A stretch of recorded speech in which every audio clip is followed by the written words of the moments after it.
Bonjour! Nous reprenons René où nous l'avions laissé, c'est-à-dire dans la mouise.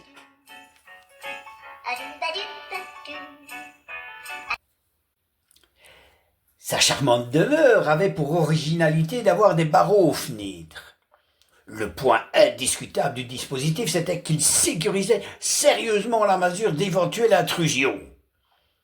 Après réflexion, il fallait être un crétin patenté pour vouloir s'introduire dans cette baraque. La seule chose à embarquer là-dedans, c'était le cafard et un vieux napperon en dentelle. À vrai dire, ce n'était pas tant la pauvreté des lieux qui assomma René, c'était la lourdeur de l'addition avec la pauvreté affective. Mon Dieu, c'est encore la fête au village. Du côté de la famille maternelle, l'égoïsme des générations précédentes avait fait dégringoler les suivantes dans les chaînes sociales de plusieurs échelons. On était passé de l'étage maître au sous-sol cuisine sans sas de décompression. Plus rapide à descendre qu'à remonter. Aucune chance pour René d'être dans l'ascenseur vers les étages supérieurs avant une bonne vingtaine d'années. Il allait pourtant s'y astreindre.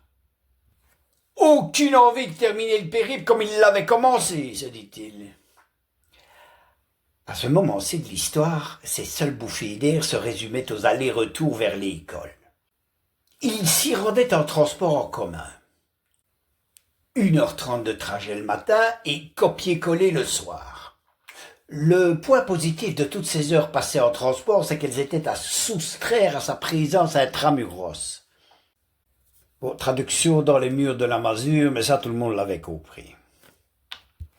Renato prenait un malin plaisir à volontairement rater son bus afin de retarder l'arrivée du soir. Il pouvait gagner jusqu'à 30 minutes sur l'horaire. Pas une minute de plus, sans quoi la Janine lui assurait un accueil survitaminé. Pas qu'elle s'inquiétait du sort de René, non, mais les heures de repas du soir, c'était 18h45 tapantes, sans négociation possible. La souplesse et Janine, c'était comme l'eau et l'huile, pas de dilution possible. Et dès lors, il lui restait 2 bonnes heures à souffrir la mer avant le coucher.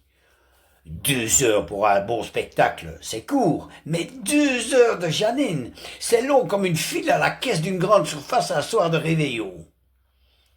C'est dans cette délicatesse janinesque qu'il entama sa 10e année. Janinesque en latin, ça n'existe pas, hein, ni en grec d'ailleurs. En français, c'est « à fouiller au plus vite ».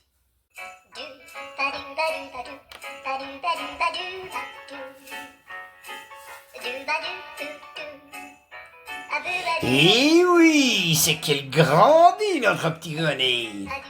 La libération s'approche.